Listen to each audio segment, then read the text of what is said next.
Halo, assalamualaikum sobat-sobat pecinta horor. Masih di channel saya, di Dewi Angin. Kali ini saya akan menceritakan sepenggal cerita tentang sosok penghuni jembatan bambu. Jadi gimana ceritanya? Kita langsung aja teman-teman. Ceritanya itu pas saya masih duduk di bangku SMA kelas 11, saya masih ingat persis itu. Gimana sih ceritanya awal ada, maksudnya aku cerita ini kenapa sih ada sosok penghuni di jembatan bambu itu. Ceritanya waktu itu pas aku mau ke tempat buleku, aku mau latihan nari ya. Kebetulan aku tuh latihannya malam-malam. Terus kenapa sih aku latihan di tempat buleku? Karena waktu pas itu CD untuk yang buat muter kaset di rumahku itu rusak gitu loh, rusak parah. Jadinya nggak bisa dipakai buat latihan aku tari. Nah pada waktu itu aku tuh lomba. Kenapa sih latihannya malam-malam? Karena waktu pas itu aku pulang dari sekolahan itu, kalau dari MA aku itu pulangnya jam 2. Ketambahan aku ikut ekstrakurikuler, jadi ekstrakurikuler bisa makan waktu sampai jam 4 sore.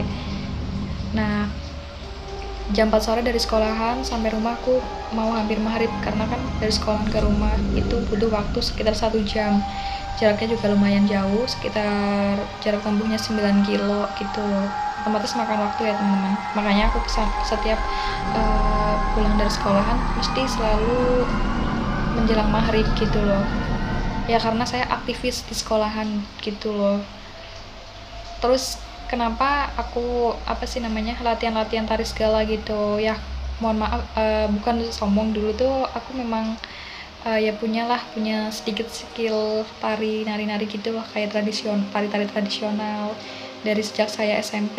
Karena dari SMP saya udah diasah udah diasah skillnya untuk bisa menari gitu. Itu juga namanya hobi yang tertanam dari diri sendiri, bukan dari orang lain. Aku juga suka banget sama tarian kayak gitu tradisional.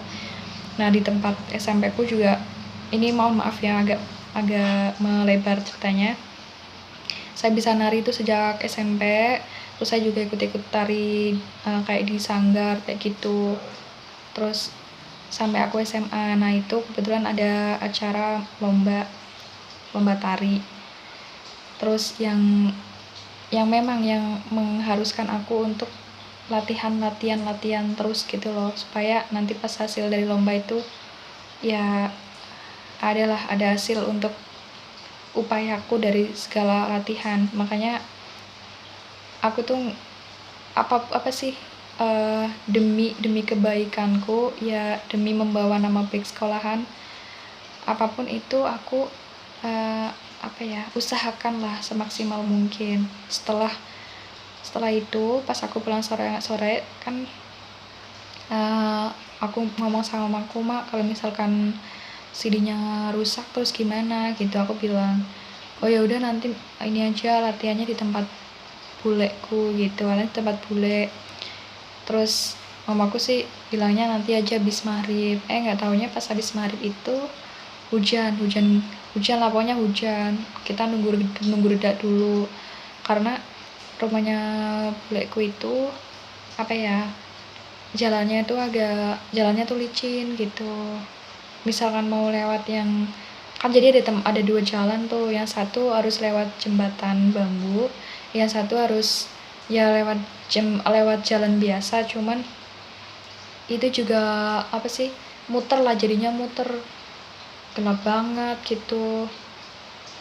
Terus kata mamaku sih mendingan lewat jalan lewat jembatan aja, katanya mamaku gitu. Sambil mamaku mau lihat ke tempat kerjanya mamaku, maksudnya ada orang yang lagi lembur apa enggak. Terus karena hujannya nggak terang-terang, terus akhirnya mamaku bilang ya udah habis isa persis, terus aku sama mamaku ke tempatnya buleku. Terus kita sepakat lewat jembatan bambu itu. Nah kita nggak akan apa yang aku pikirkan, maksudnya di luar nalar kita itu kita nggak ngerti kalau akan terjadi apa-apa pas kita lewat jembatan itu. Nah, jadi tuh apa sih yang dimaksudkan aku tadi jembatan bambu ada penghuninya?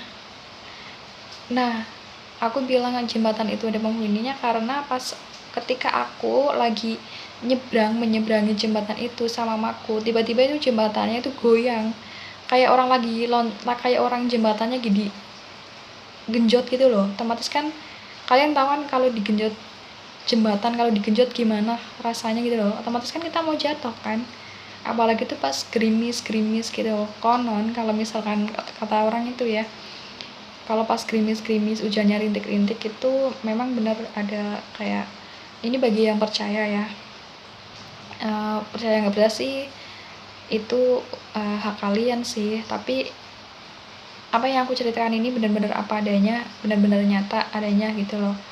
Itu jembatan benar-benar mau jatuhin aku sama mamaku pas lagi menyeberang gitu loh. Waktu itu juga jembatannya kan apalagi gerimis kan, jembatannya licin, terus di kanan di bawahnya itu sungai, terus kita ngelewatin pekarangan kosong gelap banget, terus jalannya itu agak nanjak, licin banget batunya. Aku tuh saking deg-degannya mamaku tuh marah sama aku, dikiranya aku tuh yang genjot jembatan gitu, soalnya mamaku hampir aja jatuh, sama-sama mau jatuh gitu loh. Sampai apa sih namanya, aku sama mamaku tuh pegangan bambu yang buat pegangan itu sampai erat banget gitu loh, saking takutnya. Coba bayangkan kalau misalkan kita jatuh, apalagi bawahnya itu sungai gitu loh, bayangkan itu. Terus ya dipikir lagi siapa yang genjot loh, soalnya itu yang di jembatan itu cuman ada aku sama mamaku. Allah Akbar.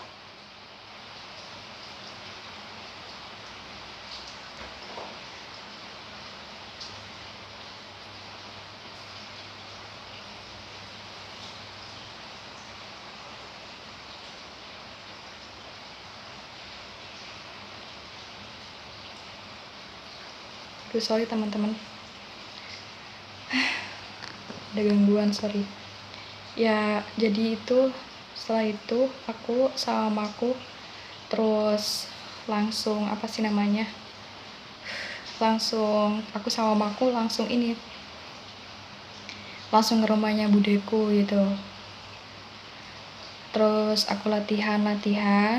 Setelah itu nggak sampai larut, nggak sampai malam, kita terus pulang sampai jam 10-an lah gitu. Udah kayak gitu aja. Gini ya teman-teman, kita ambil dari hikmahnya, kita pokoknya dalam minat kita kemanapun kita harus tetap harus tetap bismillahirrahmanirrahim ya. Intinya kemanapun kita ini harus tetap selalu berdoa gitu aja teman-teman. Terima kasih yang buat yang buat teman-teman, terima kasih kalian yang udah mampir, yang udah mau nonton di channelku. Semoga dari sini kalian bisa ambil dari hikmahnya. Kalian intinya jangan lupa dimanapun kalian berada selalu berdoa gitu ya. See you next time teman-teman. Assalamualaikum warahmatullahi wabarakatuh.